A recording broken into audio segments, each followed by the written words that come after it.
Berhubung Candarli Halil Pasha tidak hadir, Sultan Mehmed memberikan kehormatan kepada Ali untuk mencoba menembakkan Maryam pertama kali. Namun setelah ditunggu beberapa lama tidak ada reaksi, Urban Saruja mengeceknya dan ditemukan tanda-tanda Maryam itu akan meledak di tempatnya. Di saat semua orang menjauhi Maryam itu, Ali justru mendekat. Akibatnya ia pun terpental setelah Maryam itu meledak. Dan bukan dia saja, beberapa prajurit Janisari tewas. Tuan Urban dan Saruja menyayangkan kejadian ini. Sementara itu Sultan Mehmed marah besar dan menyuruh semua berkumpul di dewan. Di tempat lain, Orhan sudah tidak tahan menyaksikan Balibe yang sedang sekarat dan ingin segera membunuhnya. Namun tiba-tiba datang utusan Francis untuk segera meninggalkan tempat itu. Namun lagi-lagi Orhan merasa telah mencabut pedangnya. Martin lantas mengatakan bahwa bukan ksatria membunuh musuh dalam keadaan seperti ini. Hamzah mempertanyakan langkah Candarli, bukannya membunuh Marahatun, justru memberikannya kepada Bizantium. Hamzah merasa pengorbanannya sangat besar, jika Sultan tahu maka ia bisa dihukum mati. Candarli menyuruhnya tidak usah khawatir, selama Marahatun berada di tangan Konstantinos, Sultan tidak akan berbuat apapun. Sedangkan mengenai Balibe, ia sudah mengurusnya. Hasan bangkit dari pingsan dan menemukan Balibe dan Saltuk masih hidup. Namun ketika akan menolong mereka, Hasan justru ditugaskan untuk mengejar para bandit. Di hadapan Sultan, Saruja mengatakan bahwa Maryam itu malamnya dijaga oleh Janisari. Namun pastinya alasan apapun tidak diterima. Sultan merasa telah menggelontorkan banyak dana untuk proyek ini. Di sini Tuan Urban yang paling terpukul karena dianggap memalukan. Ishak tahu bahwa Mustafa yang menyebabkan Maryam itu meledak. Ishak juga tahu bahwa sasaran Mustafa yang sebenarnya adalah Candarli. Ia mengancam akan melaporkan ini kepada Sultan Mehmed apabila Mustafa tidak tunduk pada perintahnya. Martin, anak buah Francis, ditugaskan untuk menjaga Kastilie. Sedangkan Orhan disuruh kembali karena ada agenda lain. Saruja menyemangati Tuan Urban bahwa mereka bisa berusaha lebih baik lagi. Namun Tuan Urban terlanjur putus asa karena dianggap memumpuskan mimpi Sultan Mehmed dalam penaklukan Konstantinopel. Padahal selama ini ia dan timnya telah bekerja siang dan malam. Sultan sedang menginterogasi Candarli kenapa ia tidak hadir di lokasi uji coba. Akan tetapi, tiba-tiba datang kabar bahwa perkampungan sekaligus benteng penaklukan yang dibangun Balibe diserang. Francis memberitahu Konstantinos bahwa ia telah mengirim utusan kepada Raja Brankovic di Serbia mengenai pernikahannya dengan Marahatun. Sementara itu di sisi lain, Marahatun baru diberitahu Helena bahwa ia akan dinikahkan dengan Konstantinos. Hanya saja jelas-jelas ia menolak karena ia merasa merupakan istri Sultan Murad. Dan itu menandakan bahwa ia setia kepada Utsmani. Sultan Mehmed tiba di lokasi pembangunan benteng dan menyaksikan Balibe yang sedang sekarat. Balibe pun memberitahu bahwa pelakunya adalah Orhan. Namun ia meminta tolong bahwa saat ini Hasan sedang mengejar para bandit yang menyerang mereka. Konstantinos memberitahu Marahatun bahwa ayahnya telah diberitahu mengenai pernikahan mereka. Marahatun pun menjawab bahwa ia menolak pernikahan ini. Lagi pula ia yakin ayahnya akan berpikiran yang sama. Zahanos ditugaskan Sultan untuk mencari tahu keberadaan Hasan. Gulsahatun diperintahkan Hala Sultan untuk memindahkan barang-barang Marahatun karena kamarnya akan ia pakai. Hal itu ternyata dilarang oleh Bahar Sultan. Menurutnya Marahatun hanya melakukan sedikit kesalahan, ia akan kembali. Bahar Sultan mengatakan bahwa posisi Gulsahatun dikembalikan seperti semula. Hasan membutuhkan Martin yang ketika itu memasuki Kastilie.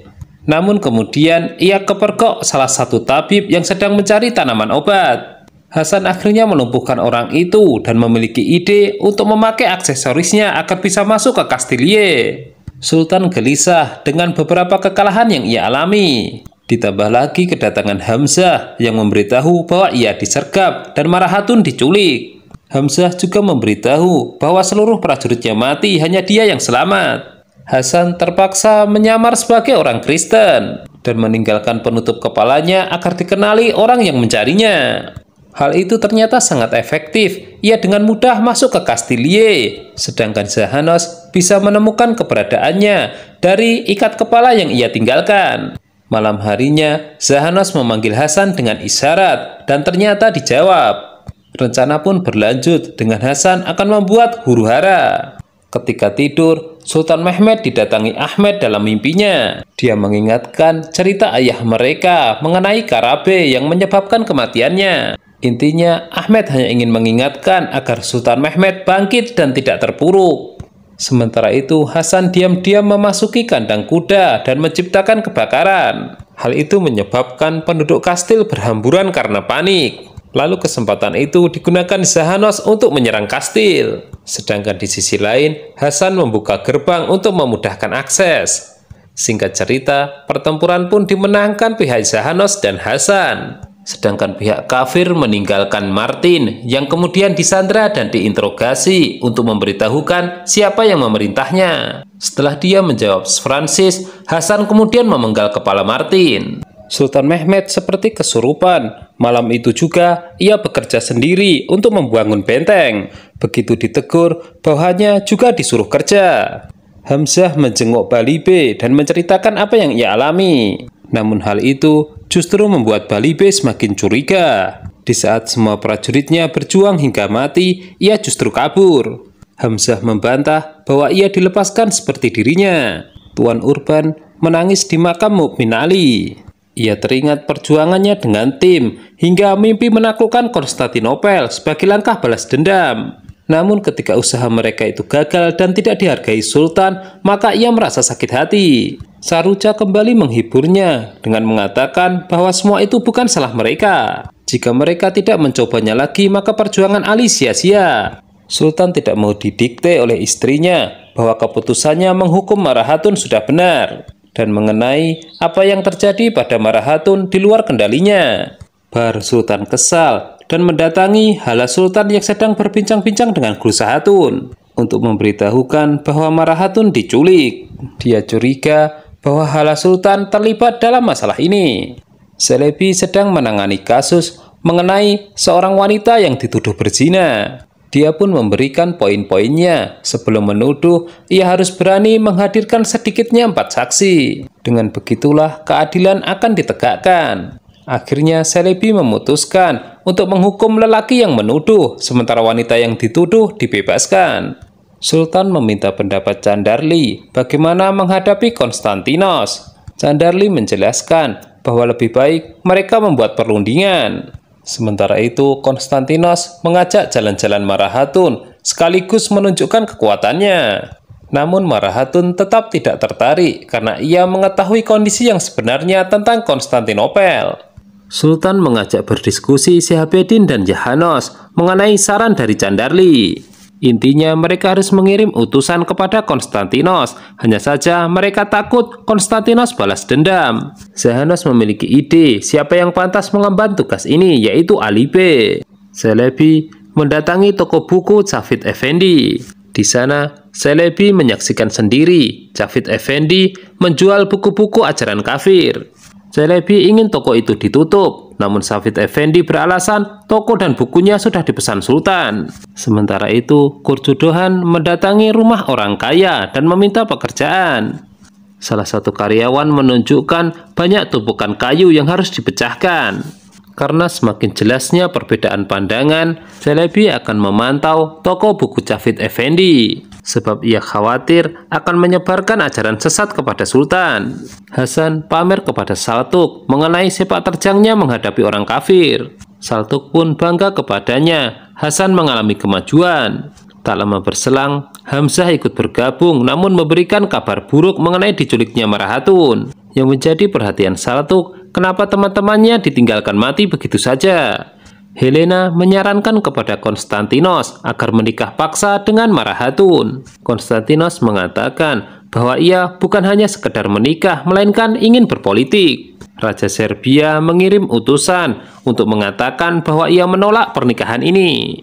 Menganggap pembicaraannya tadi belum selesai, Bahar Sultan kembali menemui Hala Sultan. Dia yakin betul bahwa Hala Sultan mengetahui mengenai penculikan Marahatun. Sementara itu di sisi lain, Ali B menemui Konstantinos. Namun seperti yang diperintahkan Sultan, ia tidak boleh memiliki rasa takut sedikit pun. Dan sekarang kita menyaksikan ketika Francis menyuruhnya melakukan penghormatan, Ali B menolak. Sultan mengirimnya bukan untuk meminta, melainkan memberikan perintah, yaitu menyerahkan Marahatun ke hadapan Sultan secara pribadi. Jika tidak, pasukan lautnya akan mengepung Mora. Sesuai tradisi Turki, Ali B berdiri di atas jubahnya sendiri. Alasannya, ia hanya akan bicara di atas tanahnya sendiri. Ketika Konstantinos menyuruh Ali B membawa kembali jubahnya, ia menolak. Sekarang yang menjadi alasannya itu sebagai bentuk ancaman. Jika Marahatun tidak dikembalikan, maka darah akan menetes. Candarli mulai menyadari betapa sulitnya mengendalikan Mustafa yang juga menginginkan kepalanya. Jadi ia harus mempererat tali pengendali, dan caranya adalah memanfaatkan Mustafa agar membunuh Kurcudohan. Dengan seperti itu diharapkan Mustafa akan tenang dalam genggaman. Hala Sultan menyuruh Bahar Sultan memberikan alasan kenapa harus mencurigainya. Bahar Sultan akhirnya mengaku jika pernah mendengar dari Marahatun, Hala Sultan beraliansi dengan Bizantium. Sementara itu, Hasan menyaksikan Hamzah memasuki tenda Bali B. Di dalam, Hamzah menawarkan diri menggantikan tabib meminumkan obat. Namun bukannya diminumkan, obat itu diletakkan kembali. Barulah ketika Hasan memergokinya, Hamzah berpura-pura meminumkan obat kepada Bali B. Dari sini, Hasan mulai curiga dengan gerak-gerik Hamzah. Setelah sekian lama, Gulsahatun akhirnya duduk di samping Sultan lagi. Gulsahatun menceritakan bagaimana Bahar Sultan sedang berusaha menenteramkan Harim. Entah kenapa pada momen ini Sultan kelihatan begitu tertarik dengan Gulsahatun. Di sisi lain, Konstantinos berpikir keras mempertimbangkan perintah Sultan Mehmed. Di satu sisi, ia ingin sekali menikah dengan Marahatun, sedang di lain hal, ia harus memikirkan keselamatan rakyatnya. Ketika Bahar Sultan sedang bermain dengan Bayazid, ia justru didatangi Hala Sultan. Keduanya pun kembali berkonflik dengan topik yang sama. Hala Sultan ingin membuatnya cemburu dengan memberitahukan kebersamaan Gulsahatun dengan Sultan. Bahar Sultan mencoba tidak terpancing, sebab mereka berurusan karena Marahatun. Hamzah memerintahkan Hasan memanggil tabib istana, biar Bali B dia yang menjaga. Tentu saja kesempatan ini akan dimanfaatkan Hamzah untuk menghabisi Bali B dan menjadi B. Rumelia. Francis diperintahkan Konstantinos menemui Candarli, sebab menurutnya dia yang harus bertanggung jawab menenangkan Sultan Mehmed. Saat ini pasukan laut telah mengepung Mora. Jadi Candarli harus bisa meyakinkan Sultan menarik mundur pasukannya. Jika tidak, ia akan memberitahu Sultan siapa yang menyerahkan Marahatun kepada Konstantinos. Namun Candarli mengatakan jika ia tidak takut dan justru mempersilahkan. Bahar Sultan mengaku kepada Gulsahatun bahwa mereka akan sulit akur. Namun untuk kali ini, ia mengajaknya bersatu melawan Hala Sultan. Tentu mereka butuh bukti bahwa Hala Sultan beraliansi dengan Bizantium. Mustafa mengunjungi pabrik senjata dan menyaksikan bagaimana ayah Ali sangat sedih. Hal itu membuatnya merasa bersalah, namun tidak tahu bagaimana cara menebusnya. Sultan memikirkan antisipasi ketika Konstantinos tidak mau mengembalikan Marahatun. Sementara itu, Tuan Urban menemui Darwis Effendi untuk menyatakan penyesalannya karena gagal dan mengorbankan Mukmin Ali. Terlihat Kurcudohan bekerja dengan sangat giat. Anehnya ketika akan diberi imbalan koin, ia menolak. Alasannya ia melakukan ini demi kehormatan. Pelayan kemudian memberinya tugas untuk mencari kayu lurus di hutan. Ketika Gulsahatun mendekati Hala Sultan, ia pun tahu bahwa dia dimanfaatkan oleh Bahar Sultan. Hala Sultan memberikan saran agar Gulsahatun menggantikan Bahar Sultan, yaitu dengan memberikan keturunan. Selain hal itu yang bisa membuatnya tetap tinggal di istana, ia juga bisa merebut hati Sultan. Ketika Kurcudohan akan menebang kayu, dia sudah diincar para pemanah. Namun kita belum tahu mereka dari kelompok mana. Sementara itu, Hamzah telah mengasah belatinya. Dia dibuai mimpi-mimpi menggantikan Bali B sebagai B. Rumelia. Sayangnya ketika ia masuk ke dalam tenda, Bali B sudah sehat dan memanggil namanya. Sementara itu di sisi lain, Mora telah dikepung pasukan laut Sultan Mehmed. Konstantinos seperti tidak punya pilihan selain mengembalikan Marahatun. Saat ini, Gulsa Hatun terjebak di antara dua pihak, di mana Hala Sultan telah mengetahui rencananya bersama Bahar Sultan. Dan sekarang, Hala Sultan menjelek-jelekan Bahar Sultan dan mengajak Gulsa Hatun melawannya. Jelas Gulsa Hatun menjadi bingung siapa yang harus ia ikuti dan siapa yang harus ia lawan. Akhirnya, Sultan Mehmed datang sendirian menemui Konstantinos. Pihak Konstantinos pun tidak punya pilihan selain menyerahkan Marahatun. Ketika pertemuan, Konstantinos bertanya kepada Sultan Mehmed apakah setelah Marahatun dikembalikan, pasukannya akan ditarik mundur.